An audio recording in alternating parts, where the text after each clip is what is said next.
Episode 13 of the Fuzz Club. We're talking about an older album that's kind of been rediscovered. And we'll get into what that means. It means a lot of things that I don't fully understand. But we're talking about Wicked Lady's album called The Axeman Cometh. So before we get rolling, we'll do some quick introductions. Some of you haven't been here in a while, and we'll get back into it. Brett, you want to lead us off? Absolutely. What's going on, guys? I'm back. And that's all I'm going to say. And you're Brett. And I'm Brett. I'm definitely Brett. That's me. And I'm Ryan, and I've been waiting for Brett to be back to say this, but I am the Mountain. Thank you. And from High Desert Queen. Right. All right, you go ahead. Oh, Ladies first.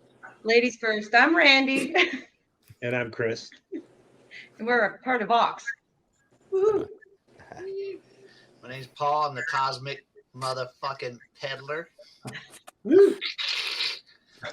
Somehow we've asked you to turn your mic down so many times that you're the quietest now. My mind's kind of blown right now. I've been turning down so much, man. I guess I'm super quiet now. We'll get it right at some point.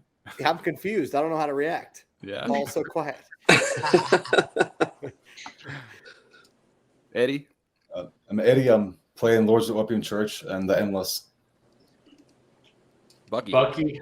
I'm with the Doom Charts and just a music fan, not in a band. So That segues well into Luke. I am a D-Gen from up north. I'm Ryan's college friend from too long ago, and I tend to like this music genre. Right. Sometimes, most days. How about The Axeman Cometh? How do we feel about that? Ooh, I really dig it. The Axeman Cometh. That is a jam. That is a groove on this record. That caught me. That caught me right away. Yeah. my dog. I will say, listening to the album and then reading about the band and the album are very contradictory. Yeah. That kind of got me a bit. And I was hoping to jump on this episode to learn more about the band because I only kind of jumped into the music and I don't know a lot of the history. So I figured I would learn some things tonight. I don't know that I'm any sort of expert. There's not a whole lot of information out there about this band, but I think the backstory is just as interesting as the music. So these guys were more of like a jam band at heart, a self-proclaimed jam band. It was like psychedelic rock jam band. And from what I understood, they recorded this music because they wanted to be able to remember the music. And it was never intended as a release. It was just intended to like be how they remembered the music and the words and all that kind of stuff. And it wasn't intended for any sort of release at all. But it was recorded. I was going to say what I read on the Psychedelic Baby. Martin did an interview and he had stated how the album was just a recording to settle a dispute on how the songs actually were supposed to end because nobody would actually call it. So they would just play over and over and over and keep going. And that's what the album actually was. It was an argument settlement in essence. Right. Aren't there like 4 songs on this record that kind of just fade out? There's like no real ending. They probably went on for another 15 minutes. And they're like, we got to end this thing. I want to hear the uncut version of this record. I got the record in the mail yesterday. Oh, really? Yeah. So I came upstairs because my internet connection sucked, and so I had the record down there. Had time. I just started reading through the liner notes 10 minutes before the show started, and I need to get back and read those. But it was telling all kinds of stories about how they got started. Oh, and it was pretty cool. Like they were in another band with the female singer. Yeah, I read that too. Yeah. Oh, And wow. like the Blue Bonnets or something like Blueberries or some female singer, and the like manager basically kicked the lead singer out, said he sucked. It was Blue Diamonds. The Blue Diamonds, yeah. So I'm just going off quick memory, and then him and the bass player and the drummer said, well, we're leaving too because we're with this dude. And then they went and started jamming in clubs and like clearing the rooms out because the fans hated them. Wow. Like it's one of those stories, kind of like you guys. I mean, this album to me was, I love this this unearthed shit from the past. Yeah. Like the Brown Acid series on writing Exactly. music, and you see all the stories and liner notes that are on all those albums. This is kind of like in that same vein of just gnarly shit that nobody knew about back then. Yeah. Absolutely. I wonder what their live shows were actually like, because from what I understood, it was a lot of a biker crowd. But also, I think that I probably read that same interview that you did, Randy, where Martin said that the further they had to travel for shows, the more time they had to drink beer. So who knows what those shows actually sounded like? Maybe this was the best they ever sounded, was recording this music.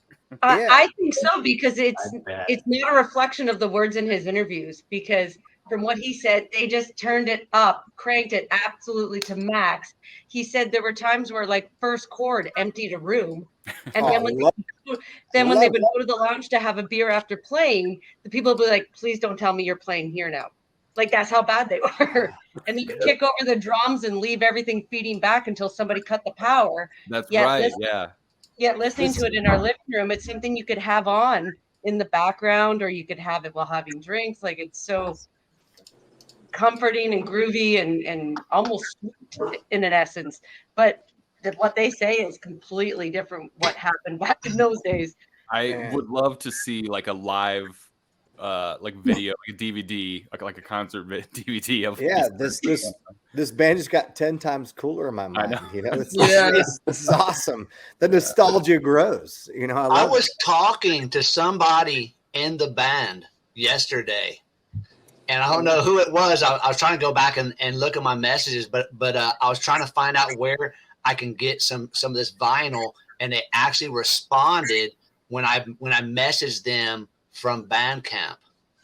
No shit. Wow. I was actually thinking they're on Bandcamp, and I messaged them, and somebody responded. I need to look and see who it was, but they responded. It's going to be cool because maybe they could answer some of the questions that we have. Yeah, I was actually going to ask you, Paul, if you knew anyone that had a connection to this band, because you were the one that hooked us up with Tony Reed. Yeah, for the Necromandus episode. So I was like, maybe somehow someone knows. I can message him back, man. You know, if we want to do something, yeah, we'll do a follow up with him or something. Dude, that'd be cool to get him on Slightly Fuzzed, man. That'd be fucking badass. Yeah, it would be. Hell yeah. Well, I'm amazed because I did not know this record at all, which is that's probably like 10 out of 12 records we've done on this Fuzz Club, but which is shame on me. But I remember as soon as I put it on, I was like, "Ah, cool!" This because I saw there was like Apple Music says it was released in '68, so that's the first thing I saw was like, "Oh man, that's super cool." And I put it in, hit play, and immediately I'm hearing like this, you know, vintage type recording, and I'm all about it. Like, man, this is so cool. And I'm only listening to it as a musician because, like I'm going in the studio on Monday, and we're recording to tape, like these old school people used to do, right? Like, embrace the mistakes, embrace what it was like in the studio, and I'm just marveling at how cool it is. And then probably the second time through, I'm actually realizing, whoa, this is 68. This is ahead of the curve. Yes. This is like, there's some, that guitar is so fuzzed. Led Zeppelin 1's not even out. Correct. I started putting things in perspective, like, okay, 68. All right, what was out, what was big, what was good then? And it started to hit me like, oh shit, this is way ahead of Wild. Where it should be. Exactly. Ahead of Wild, I mean, Hendrix was doing his thing, but it wasn't. Yeah, but like barely. This is fuzzy. This is way beyond Hendrix as far as from the fuzz. This is Slightly Fuzzed podcast, right? This is fuzzy shit from 1968. Right. I was really, it's one of those I started to appreciate more and more as I dove into the history of it. And maybe like Budgie and Blue Cheer, I think were out around that time, and then They played and I kind of read a little bit of the nostalgia of the like biker bar kind of thing. I didn't hear the whole like clear the rooms out in one that which just makes it cooler to me. Yeah. but I heard that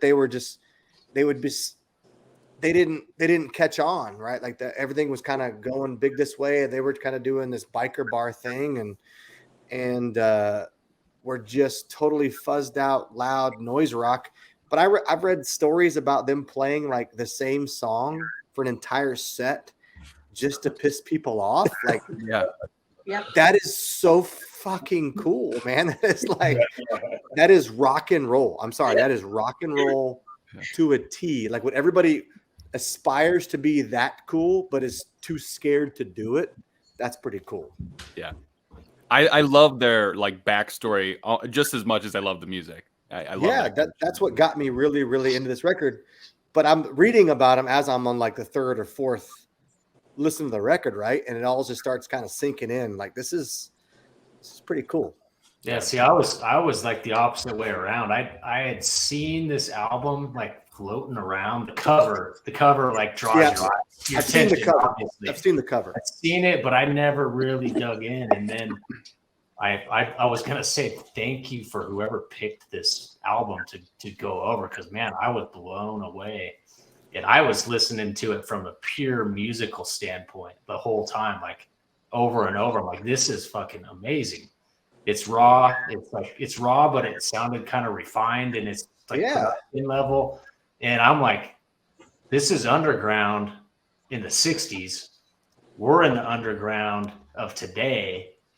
And we know today, the underground stuff we listen to, we like to think of this is actually the best music, better than what's popular. Right. Now, back then, it was like what Black Sabbath, Led Zeppelin, like, who were the underground bands back then that were better than Black Sabbath that nobody ever fucking heard?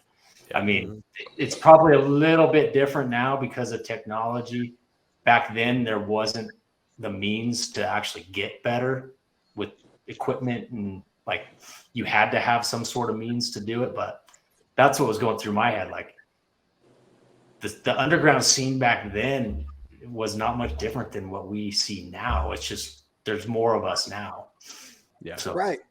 There's no outlet. There's no outlet for this stuff, right? Like, they were underground, and you are truly underground. You're not. Yeah. And it sounded as good as, I mean, there's Sabbath elements in it, but there's also, I was hearing like 90s stuff, like in some of the songs. Like I got a big, like Ty Tabor, like King's X vibe on the guitar tone going on. Definitely like, King's X. Like 30 years before King's X, and it's like nobody knew about it. So yeah, I just think it's funny that they were like completely underground back in the day, and now they're on Bandcamp. Like, how funny is that? Yeah, right. Welcome to 2023. Or is it them, or is it somebody that picked them up, like, and just distributed? Yeah, somebody that pressed it. Yeah. Well, that Gerson Records is the label that I bought it from, which I was just looking at today. If you go to their website, it's got some killer, like, old school shit, like a bunch of underground garage psych, like heavy blues and all kinds of different genres. I'm gonna have to dig in. You'd probably appreciate it, Paul. Go check out their store, the Gerson.com. Yeah, that's it's Garrison on Bandcamp too. Yeah, that's so probably that's probably who it was, man.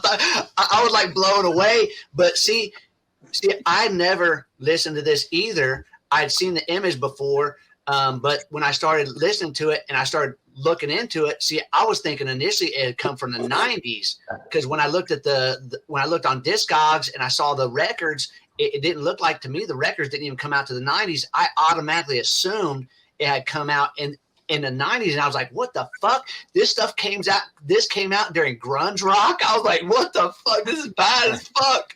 But it's even better now. I know it came out in the fucking late 60s. God damn. Yeah. And I'll keep referencing that Psychedelic Baby interview where he said, like, they tried to get a contract with A&R, but apparently there was a bit of a scuffle that happened and words that might have gone down. Who knows the story? And then it was just a chance in 92 when Kissing Spell picked them up. So that's pretty impressive that it stood the test of time all the way into the 90s. And then these tapes were given for production. And that's actually it's Like, standing the test of time today. You really hold on. Yeah, it's listenable right now. Like I wonder what kind of it's super reception good. it had in 92 or 94 or whatever, because now like this underground appreciates this kind of stuff so much more. The brown acid stuff, the doom stuff, stoner stuff, whatever. It seems like so alive. I wonder what if anyone even gave a shit in 92. Probably. That's That's what really threw me off. Because it's like that was the grunge rock era, and this is so not grunge. It just really threw me off. I was like, what the fuck, man? So yeah, I think even then, and that's why probably a lot of us don't know about it, is because it even went unheard of even then, and then just now kind of coming out after what, fucking 68, 78, 9, what is that, 50 years? Count your fingers and toes. I know. I'm like, fuck. Sorry, I'm a little stoned. 21. I expected. But now, like, I don't know. They're only the true diehards probably in the 90s were like, this is the shit. But, you know, like the true Caius heads or whatever you want to call them, like that was the only ones I might jump on the bandwagon of that time. But I mean, I had never heard of it until 2 weeks ago or whatever week ago when somebody suggested this record. Blake. Blake suggested it. I didn't listen to it until it was selected, and then it was selected, and I got into it like 3 days ago. And So I was listening to Hayes Maze, like we were digging into them at that point, and then I got on their like 2018 self-titled album, and everything started like you could tell it was like an analog recording.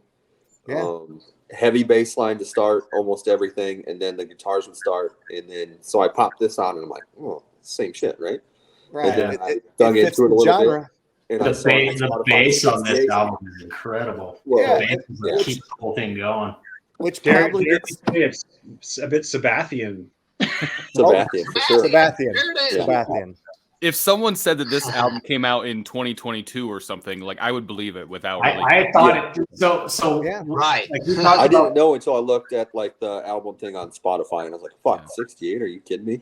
I thought this came out like 10 years ago, like because this album was floating through some of the doom community like for a while, like that album cover was floating around out there, and I thought it was like a doom. I thought it was a doom album from like 2017.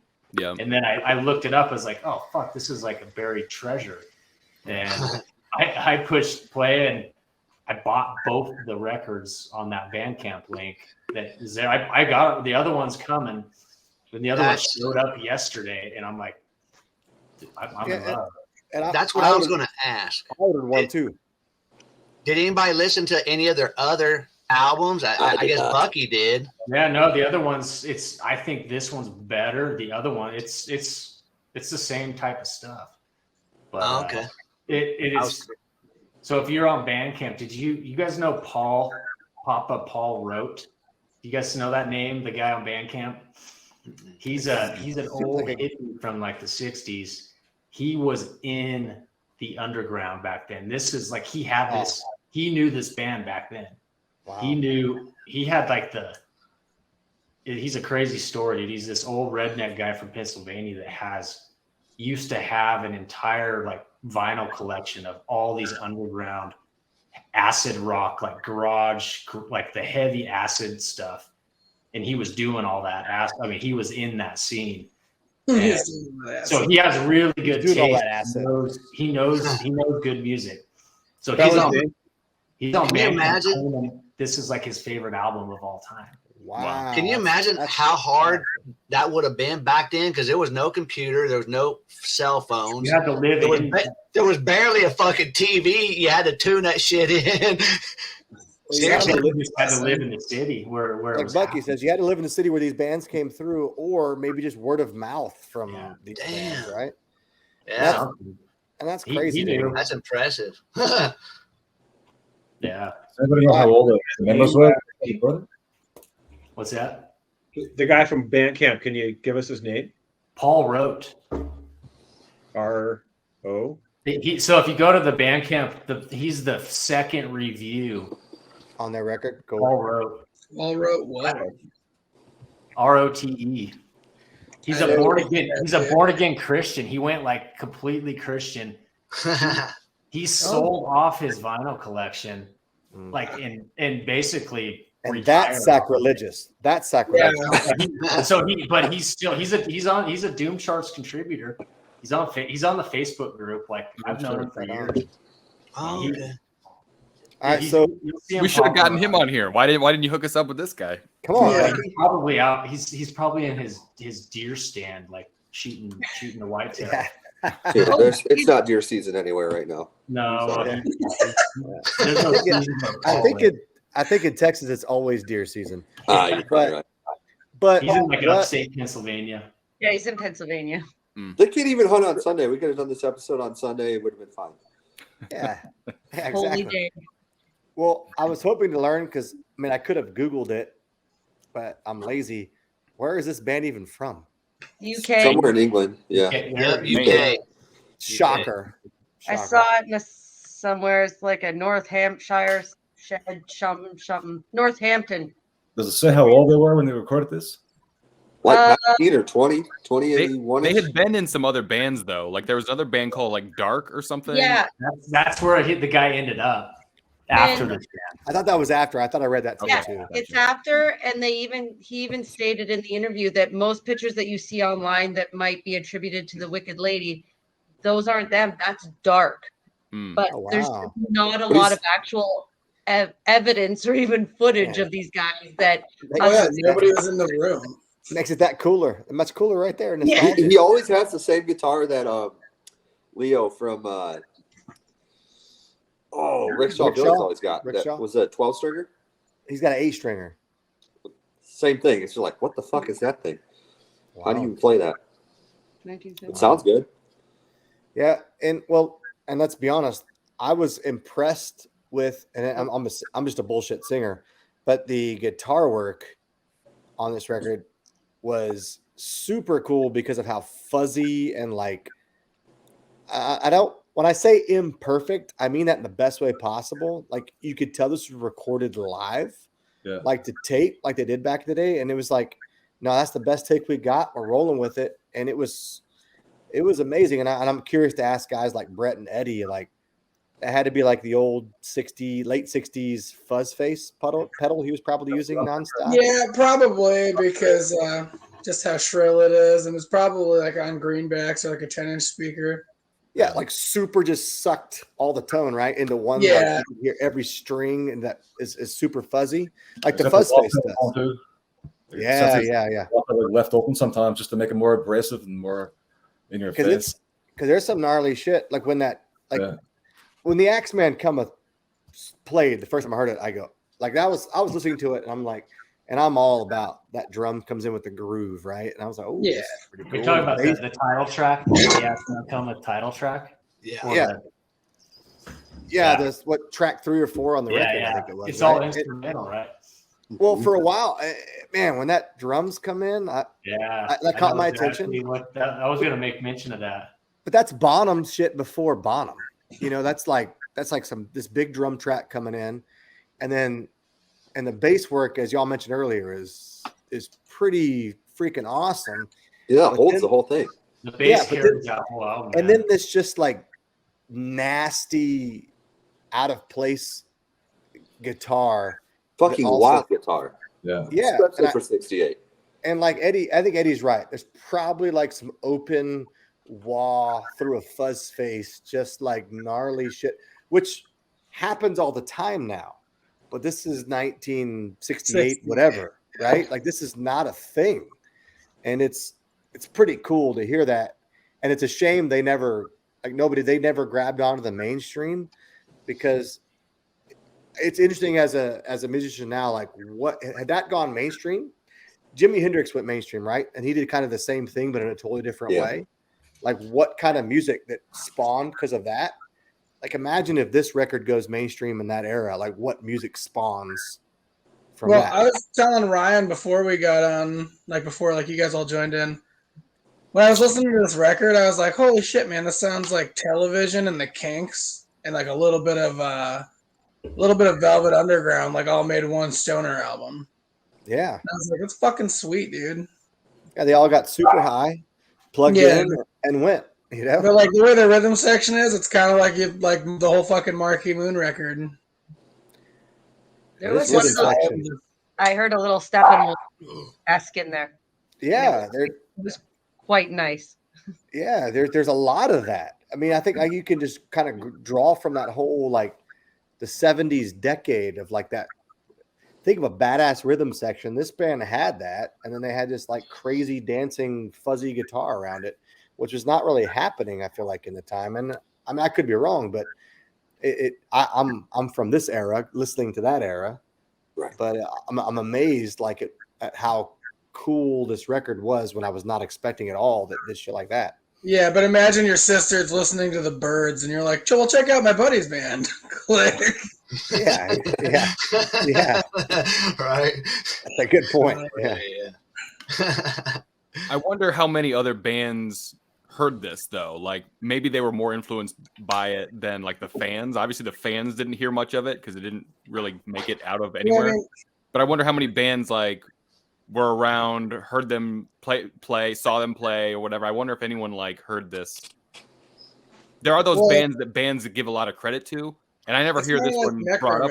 You know, I never hear anyone bring this up as a band. Never heard it. Somebody did to get it out, reissue it, and know that it recognized how good it was. But I think, from what I'm hearing at the time, I think these guys are just a bunch of dickheads that didn't get along with anybody, and they wrecked their entire possibility for a career. It was all personality. I guarantee it. Yeah. And it seemed quite all the rap intentional. stuff is just like Pete Townsend. It seemed quite intentional on their part to push the line to getting banned or getting kicked out of a pub. And they said the larger the venue, it was almost like the worse they would be. They would never end up getting paid. Their biker following would be the ones to work the doors or start riots. So they were just embracing their community, but at the same time, they were pushing everything away. They didn't want to be good. Right? Yeah. It's like, to me, they're like the Melvins of the late 60s, early 70s, right? Like the whole like, fuck everything. We're doing what we're doing. And what we're doing is intentionally to piss everybody off. This is the biopic that I want to see. Instead of seeing like Motley Crue's biopic, I want to see this one made. You know what I mean? Yeah, that'd probably be pretty cool. Oh man, you know who would know about that stuff too? Is Tony motherfucking Reed, man. He's a man. I should have asked you, dude. No, he does. That man's got history. That man's got history, man. He was the one that turned me on to Necromandus, which was a badass, one of the first Black Sabbath sponsored bands. Necromandus. Right. He was the Tony Reed turned me on to them. Man, I'll have to ask him and see if he knows anybody or knows any history about this. We're gonna have to have a follow-up episode. Apparently. We might have to. I really thought about asking you and seeing if maybe Tony knew anybody. Let me hit up Tony and just see. That's a good point, man. Well, I really like these episodes. This is probably the second Fuzz Club we've done of a band way back. The first being Necromandus, or at least the one I've been a part of. And that Necromandus one opened my mind to so much. And this album too is opening my mind to so much history that I probably took for granted. I took it for granted because I didn't know about it. Yeah. And this is pretty impressive, like what this band did. And the idea that they're just these fucking English assholes that just are like trying not to get big, and yet there's a following now. That is what I think every band should aspire to be, you know, like that is super, super rad that they are able to kind of do that. Like the Melvins to me are the epitome of the band where they were like, they got signed to a major record label, right? And they released 60 minutes of guitar feedback to say, fuck you, Capitol Records, whoever it was that signed them, right? Like they have the biggest balls in the industry. Well, sounds like this band had the biggest balls back in, you know what? Let's be honest though. In the UK, there's probably a dime a dozen of these bands that didn't give a shit, but they were doing something super revolutionary that nobody was kind of doing. This fuzzy guitar sound. I have to say though, you know, I almost even feel a little bit about the bands. You know, today there's such phenomenal bands. You know, today that blow my fucking mind. They're so good. and no one knows who the hell they are. And it's part of this genre that we're in, and I don't understand it. But when I run my record store, man, I see people come in, and a lot of people are very closed-minded to listening and experiencing new music. Yeah, that's very true. I think whether people mean to or not, we are all judgmental by nature, and we just kind of have this idea of like, well, I'm only gonna listen to this or this, and if I've not heard of it, not everyone's like us in this group where we haven't heard of it. I'm excited to listen to it. Yeah, we're in the 5th percentile range, and as far as music aficionados and artists, and most people they just don't be more open-minded. There's no accounting for good taste, told by a big figure on what to do. This team is way more open-minded to stuff though than any other, I think, because I mean, like Bucky, you see the stuff that comes through the Doom charts. There's spacey stuff, there's psychedelic stuff, there's Doom stuff, and there's even like electronic shit. There's some rap that comes through somehow. Like there's plenty of stuff, and I see that stuff chart sometimes. People love it. Acoustic shit, whatever it is, it doesn't matter. Like, dude, like would like Sturgill's Sound and Fury, would that have charted on Doom chart? I don't know, maybe. It doesn't really fit, like, but it's way different than everything else. Yeah. What was that? What did you say? So long story. Sturgill Simpson. Yeah, okay, Sturgill Simpson. Yeah, I love Sturgill Simpson. He did a album called Sound. I think I voted. And then there was like an accompanying like anime movie, and which I don't who gives a shit, but the music was really good. But I just wonder, like, would that pop up in something, or is that something that only a few of us would? Because I would think like his normal fans would be like, "This is not what I'm here for." But like anybody that's open, like, has a pretty like vast. Yeah. Well, it's way more of a rock record than his older stuff. For sure. Oh, so okay, you're talking about his album that he released a couple of years ago, right? Yeah. Oh yeah, no, the normal fan base did not really accept that, but like I loved it. But like guys like us, we were open-minded, like I said. It was like 80s kind of tech, like 80s electronic type sound.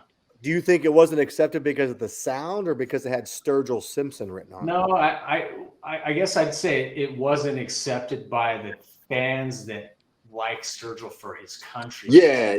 That's what I'm saying. But what it did is it pulled in fans that don't like his country, that are into the Stranger Things type stuff, like the resurgence in the 80s.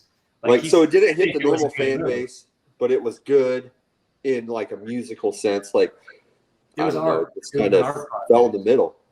But here's the truth: it wasn't bad enough to lose the fan base that he had. Hey, you know, like it wasn't like so bad that right. I will never listen to him again. How the hell we get off on the Sturgill fucking Simpson? I don't fucking know. Well, he stood outside like it's the Fuzz Grammy Club. Awards and gave them a big fuck you. Like, did you guys remember seeing that? He had. Oh yeah, I did. Yeah, no, I was just saying, like, one of those guys that talking about all this weird shit that hits on the Doom charts, and I was like, well, that was actually pretty good. Like, would that have hit? I don't know. I didn't even know about the Doom charts until about a fucking year ago. The first year I went to Psycho Las Vegas, I think it was 2015 or 2016. I was wearing, one of the days I wore "Who the fuck is Sturgill Simpson" shirt to the Psycho Las Vegas, and I got so much feedback from people at Psycho. It was pretty cool. I'm telling you, there's a lot of people in this genre, myself included, and my whole entire band included, and a lot of people that I know that fucking respect what he does. So it's pretty cool. Well, I feel like there's a lot of guy can rip on the guitar. The guy's a guitar fucking hero. That's the thing. I didn't listen to him until my guitar player told him I needed to listen to him. And I was like, all right, well, I will do that. And I started respecting what he does. It's good stuff, man. It's a crossover genres, which also Ryan, make sure that you tag him on this episode, and we'll see where this goes.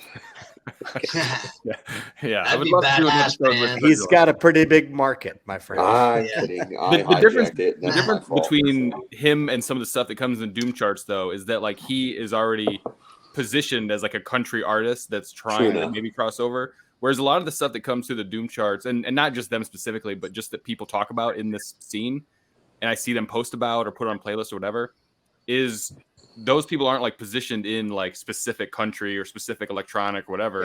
They're just going like, you might like this. There's a darkness to it. There's a fuzziness to it. There's a whatever to it. And then the fans in this scene are very open to that other outside stuff coming in. Whereas like the country fans of Sturgill are not open to him changing his type of music. Yeah. But I will say this. That's where I started, was like kind of like outlawish country. Yeah. And then I just kind of morphed and obviously, you know, like you and I had talked about Red Fang like a long time ago. Didn't even realize this kind of fell in this genre, but it just kind of morphed. I don't know. It's something that I was like, oh, I like this song. And then it just kind of like, next thing I know, that's the only thing I'm listening to is like the playlist that we started originally that morphed into slightly Fuzz, that turned into like, now I throw that on and I'm like, what's this shit? Until somebody throws an album out on the, you know, the Fuzz Club thing, and then I'm like, oh my god, this is awesome. So yeah. Well, like we talked about like an album like the Otolith and stuff, which is just so bonkers of an album. It's crazy, but somehow it fits in here. And then we talk about like Slow Mosa, which it couldn't almost be further away from the Otolith, yet this scene talks about them both in very high regard. You know, they're very different from each other, but very accepting. It's like old school country. There's this kid from Ontario. His name's Daniel Romano.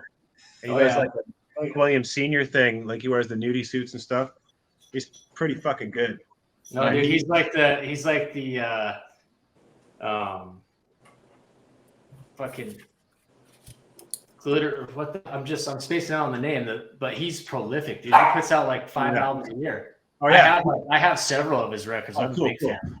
And he's all over the map. He does like an old Dylan kind of thing at times, like a psychedelic rock thing at times. But that first album he did, "Come Cry With Me," you'd think it was right from like the 40s or 50s. What's his name again? Daniel Romano. Daniel Romano. Yeah. How much of this should we cut out at the end of the day? All of it, probably. Yeah. All of it. Absolutely all of it. Except for the first 10 minutes. This is another episode of Fuzz Club where we talk about 38 different bands that veer off. The only reason is because I suggested this, and I made everybody swing their votes to this, and I had to. But that's why people listen to the Fuzz Club. When I listen to The Axeman Cometh, for me, it's like it always puts me right into like a movie like from the 60s with that saturated, you know, film, and like almost like a Easy Rider, you know, or one of those old biker movies. Yeah. And it's like the soundtrack to that. And I can just like close my eyes and be there immediately with this stuff. You know, it's like Easy Rider would be the perfect movie for this album. Everyone Apparently. like tripping on acid and like, you know, doing sketchy shit. Bikers. Yeah. I felt like at times, especially on the title track, The Axeman Cometh, and then it's like even throughout the whole album, it was like an extended set of Stranglehold. Like the Stranglehold song, Ted Nugent, like that this whole album was like just an extended Stranglehold made into an entire album, like ebbs and flows, like completely just transcendent, like puts you in a head trance, like yeah. I know why Blake liked the album. It was all the songs are like 14 minutes long. Yeah. On their follow-up album, Psychotic Overkill, I think there's like a 20-something minute song on that one. Wow. The closing track is 22 minutes on the net. Yeah. And you and I both know a guy that would have played that song every hour to take a 20-minute smoke break when he was on the radio. You need those songs sometimes when you're a radio DJ. There's a band we play with up here called Tumble. They don't have their album out yet, but they have that real kind of like proto punk kind of meets, I don't know, trashy, garagey rock stuff. But they put you in a time machine. It's go back. It's like late 60s, early 70s, and they even wear bell bottoms and everything. and they rip. I'm really excited to hear their album when it comes out. What are their names? Tumble. I'll put that on the list, man. And I'll say it so that none of you guys have to feel awkward saying it, but the album cover, those are some nice ladies going on the lady. It's okay. Let's talk about the album cover a little bit. I would like to see it. Oh, there it is. She's pretty sweet. Sorry, I just got to put that out there. Like, well done, lady. Well done. There it is too. But nice.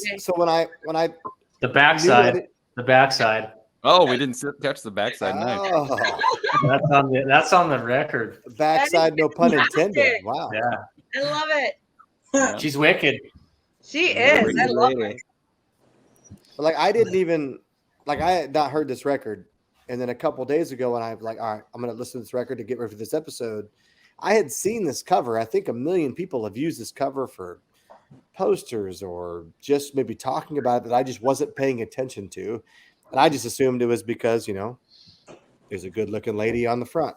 But this is the actual album cover of this album that I've not heard of, but seen many times. Mm-hmm. It's saw some awkward moments in my office, I'll say that. Yeah. Like, hang on, let me pause. But that cover's still up on Spotify. So never mind. Those I had that lady boobs. playing in the office today, and the same thoughts were going through my mind. Like, I had to minimize my screen when I went to the bathroom, just in case. I'm not that smart. You had to go to the bathroom. It's okay. Do we know who that is? Is it an actress or something? Yeah, so I was going to share a couple fun facts about this cover. As far as I could dig up, this woman is named Mata Hari. Okay. And she was a Dutch exotic dancer, and then she was convicted of being a spy and executed in World War I. Holy shit. Are you kidding me? Yeah. The plot thickens, man. Good for her. Those are some nice tits for 1915, huh? Right? They're so perky. They're beautiful. Well, I thought the picture was like 1920s-ish, but man, that's crazy. That's kind of cool story. And she's on the second album cover as well. Is she not? Maybe the early 1920s. Is it the same woman? I couldn't quite tell, but there is a woman on the second album also. Yeah. I think it's probably her. It might be someone different. I'm looking at it now. No, I think it's her. Yeah, that's cool. I noticed that what I thought was the same woman on both. Yeah, on both albums. She's wearing a different outfit and shield.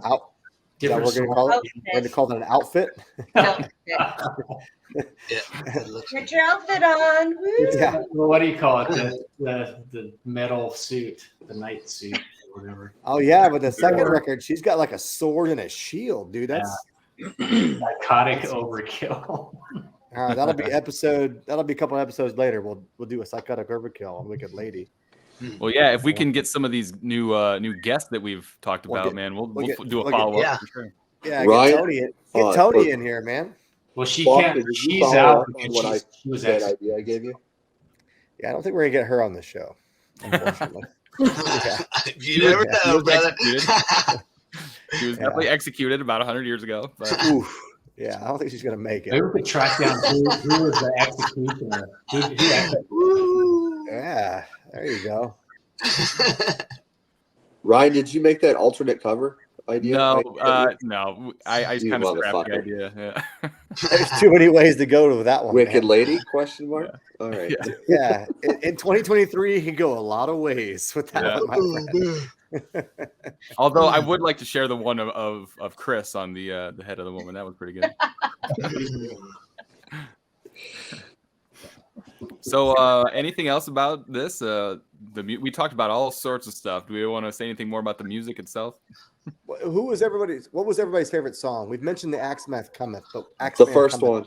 The first one too. Yeah, that's my favorite. Was the first one. That's what I was trying to figure out, because some of the resources they're not in the same order. The songs I see. Huh. But mine was song 4, Life and Death, was the one that kind of made the first impression on me. Not a bad one. Yeah. Wicked Lady is the first one. Wicked Lady. Oh no, Run the Night is Run the Night's the first one. Oh, see, that's what I'm saying. This is it has this Run the Night. has Run the Night as number 5.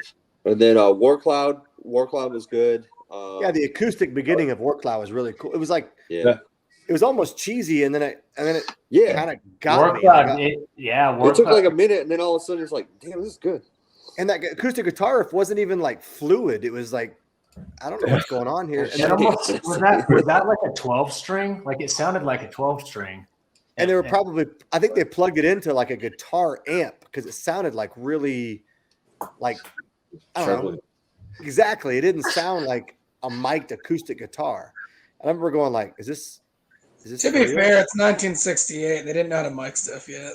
Yeah, well, so you plug it into an amp, right?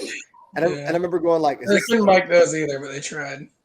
And I didn't like the riff until about 12 measures in. I'm like, this is kind of, as my drummer would say, it's got some stank on it, and just kind of like, kind of had some like, I kind of found myself moving, and it did, because it didn't quite make sense. And then when the rhythm section that is amazing on this record comes in, I was sold. And then I literally bought the record while driving. Don't tell the law. When the Axeman Cometh, the third song came on for me. It was the third song. I bought it, and then I think my favorite record or favorite song is "Life and Death." That I already bought it, and then I was super excited about buying it when the next song came on. Like it was really, really, really rad. It's hard to pick, man. They all have like their moments. Life and Death, the Axeman Cometh, like the title track. Like the more I listen to that one, that bass tone, the whole flow of that song was just killer. I was picking up a lot of like surf rock vibe. Yeah, I made a note on that. Like the closing track was like, I made a note on my notes that it's like the Beach Boys on Doom. Yeah, living on the edge. Right? It's got the garage surf. Like, yeah, I like that song "Out of the Dark." I had a really catchy chorus. I just couldn't help but sing along to it every time it came on. Yeah, there was a lot of choruses I liked, and I'm a fan of a big chorus. And what's funny about "Living on the Edge," lyrically, I love "Living on the Edge." I love that record, the lyrics of that song. And then to be honest, the chorus is kind of cheesy. It's something about like, what is it? Was something about it's living on the edge. That's what it's like living on the edge, or something like it. It talks about living on the edge twice. I was like, well, that's kind of cheesy. But the verse is so. There's some really, really cool shit in there. Like there's some really good songwriting involved. But I can't remember the chorus now of that song. But this chorus is super cheesy of that song. So yet, are you talking out of the dark? Is that Living on the Edge? Oh, okay. The closing track. Yeah, because I want to look it up now what the lyrics were, but it was something like, oh, there it is. I hear it. Someone's playing it. Did anybody know that Peth on the Peth album, it just came out not too long ago, that Peth album, they redid Run the Night, and I'm such a fucking stoner. I fucking helped put out that album, and I didn't even know that it was done by these people. Oh, shit, I didn't remember that. I remember hearing that record. I remember the Peth record. Because as soon as I heard that first song, I was like, what the fuck? That's where Peth got that shit from. Yeah. Oh my god. Yeah, they destroyed it though. It was fucking badass when they did it. But FYI on that shit. Well, they obviously knew of this record. There's somebody that. Yeah, they did. Yeah, I didn't even know who the hell it was. Follow-up episode, I guess, with all the Paul's contacts. And by the way, so as a singer myself, like I pride myself in the lyrics. I love Living on the Edge, but this chorus is pretty bad when it says, this is the chorus. Feel like you're out there on a ledge when you're living on the edge. The fucking Doritos commercial? Yeah. like I'm wondering if DMX wrote that chorus. I feel like Baja Blast or Taco Bell was better chorus than that. Yeah, like the verses, there's some like deep, really cool verses on that song, and then the chorus is feel like you're out there on the ledge when you're on the ledge. We talked about that on the Slamosa album last I remember, time that came online today. I listened to it, and I remember talking about how the lyrics were so great, so much better songwriting on that. And what would it be like if they were living out on that ledge? Like if the lyrics were that, it wouldn't have the same pop. Yeah. Well, the they vocals were a were bunch so of drunk good. bikers to Yeah. Well, I guess some drunk bikers could sing along to that shit because ledge rhymes with ledge, and we can. They we can probably figure that out. ate that shit up. They probably loved it. Yeah.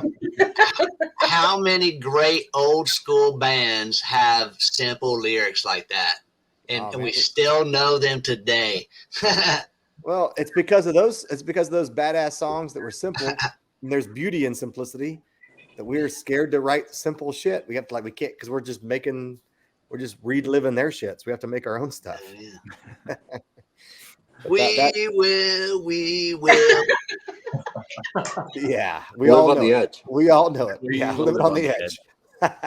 Yeah, see, that was the mainstream song, while these guys were buried down in the underground club. Yeah, man. Where all of us, if we were alive back then in our age, we'd be at the club where Wicked Lady was playing. Yeah, hell yeah, we would be. We would be like, we wouldn't give a shit about them. Yeah, and maybe this chorus was a total fuck you. Like, hey, we know this is a dumb chorus. We don't give a shit. They were Here way you ahead go, of here you go, drunk bikers. At the same time, if they're just recording in the basement, though, it's Yeah. probably just like it doesn't fucking matter. Yeah. 12 beers in, they're like, hey guys, I got this chorus. You got this nasty hook. I'm using this idea. Help me out with this. I got this first line. Feel like you're out there on a ledge. You guys help me with the second line. I'm not sure. And it was probably like you're living on the edge. Yeah, That but where's sounds he kinda- living? You gotta follow And they're up. like, I don't know about that. Like, print it, dude. All right, we're in. That's probably what happened. Fuck it, we're doing it live. So the track Out of the Dark, it had a really infectious chorus line, but if you actually listen to the lyrics, it's the same. Move out of the dark, move into the light. Like, it can't get more basic than that. Yeah. But that song was a garage psych gold. Like it was psychedelic and like that garage krautrock vibe. That is a krautrock song for sure. Yeah. You know, and I can make fun of it all I want, but I didn't write it. And that's pretty cool. I enjoyed it, even as I didn't care that it was cheesy. Well, I didn't know the chorus was cheesy until we read it. You know, like I remember hearing it going, did he just rhyme ledge with ledge? All right, well, whatever, you know. And then when I went back, I actually looked it up. I'm like, man, that's some DMX shit. I did notice the Out of the Light one though. I did notice that while I was listening to it. I was like, all right. The light and into the dark. Yeah, Into the dark. Yeah, exactly. That makes sense. That's crazy.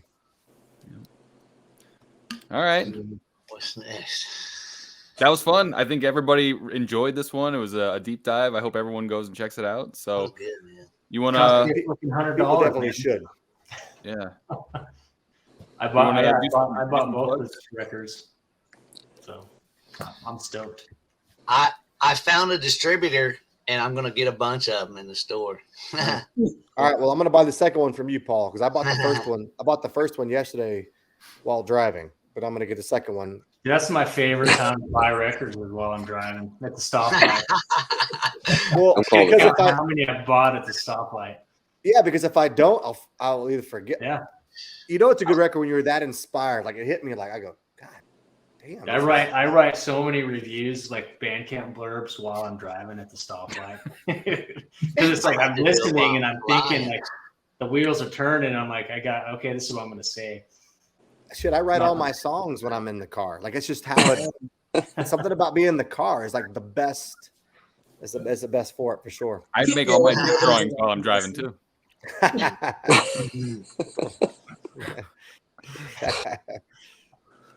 All right, Brett, you want to lead us off with some plugs? Tell us what you're up to. Absolutely. My name's Ryan, and I run the Slightly Fuzzed podcast. Badass, man. I should have done my intro a little bit differently. It should have been like, "Hi, my name's Brett from Littlefoot, and I just woke up 10 minutes ago." But no, I'm Brett from Littlefoot and signing off to you. Good night. Well, what are you up to, Brett? When's that album coming out? Well, fun We've been fact, waiting. I've actually been building my studio No. out in my new house. Right on. Right on. And it's completely separate from my house, so I can work middle of the night whenever. It doesn't matter. So yeah, it'll be really sweet in about 2 weeks. Beautiful. Garney? All right. And so Hide as a Queen goes in the studio Monday, finally. And we're recording live to tape, which we're pretty excited about, which listening to this record made me even more excited. We wanted to go old school and try to like record live to embrace those mistakes and whatever when whatever comes out in improv stuff. So we're doing that. We've got some cool shows we've announced. We've announced Desert Fest London and like Esbjerg Festival in Denmark. By the time this comes out, we'll have announced Desert Fest Berlin, and then we're going to announce a whole tour through Europe probably the next couple of weeks. And then on the Lick of My Spoon side, Ripple Fest Texas. The lineup is 95% set. I've kind of left some slots open for considering what happens with ticket wise, but we'll start announcing some bands here in a few weeks as well in mid-February. So, which will be really, it's going to be legit lineup. Looking forward to it. Aawks? We got a couple shows coming up in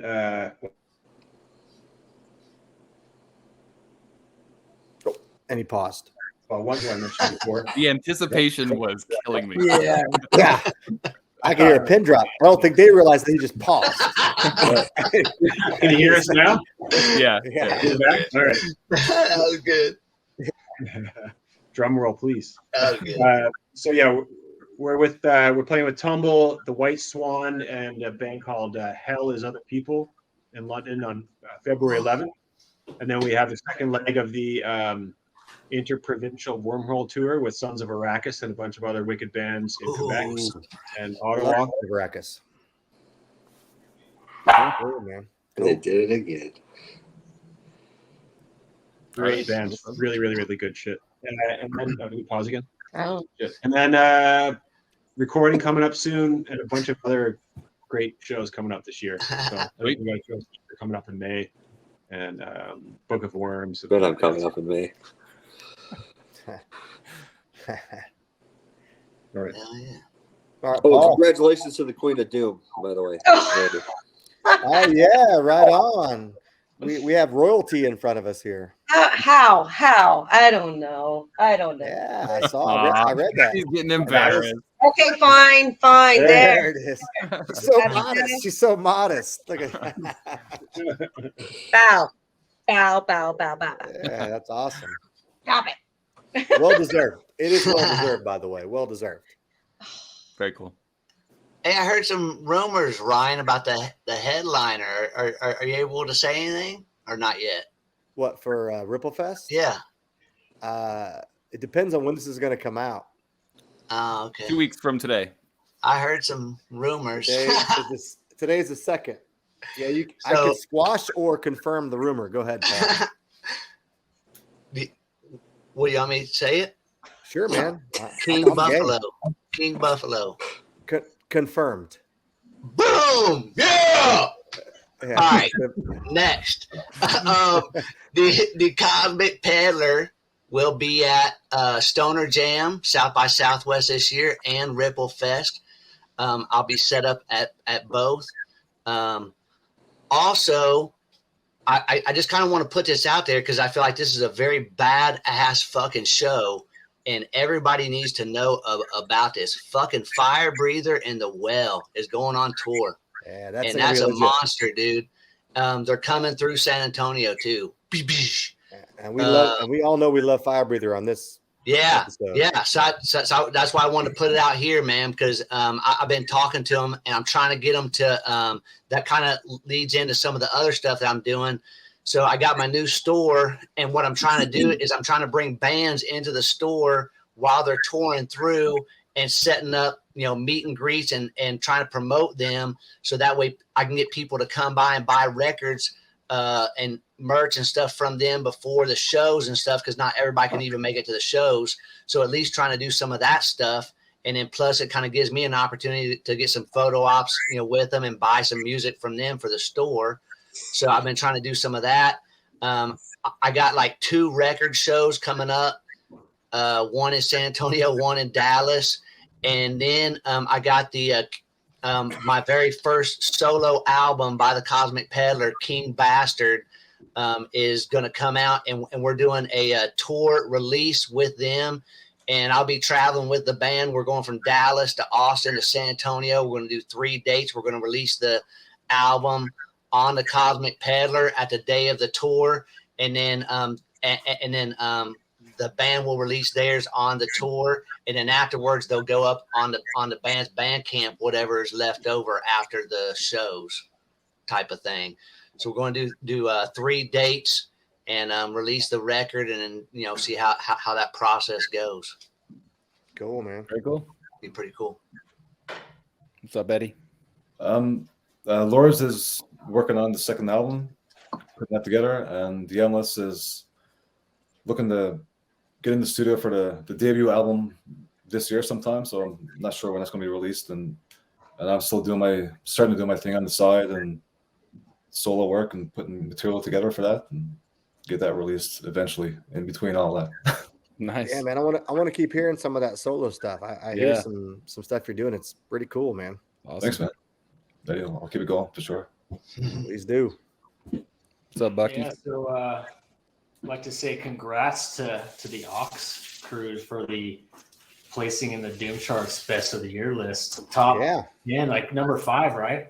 Number 6, 5 or 6. Yeah, It's overwhelming. I don't. That's awesome. That's amazing, man. Over 2,000 albums were voted upon last year. So that's legit. Mind blowing and surreal to actually, for it to. I don't even know what to say, man. Like it's mind blowing. It's well deserved. It's awesome. Appreciate all of you guys.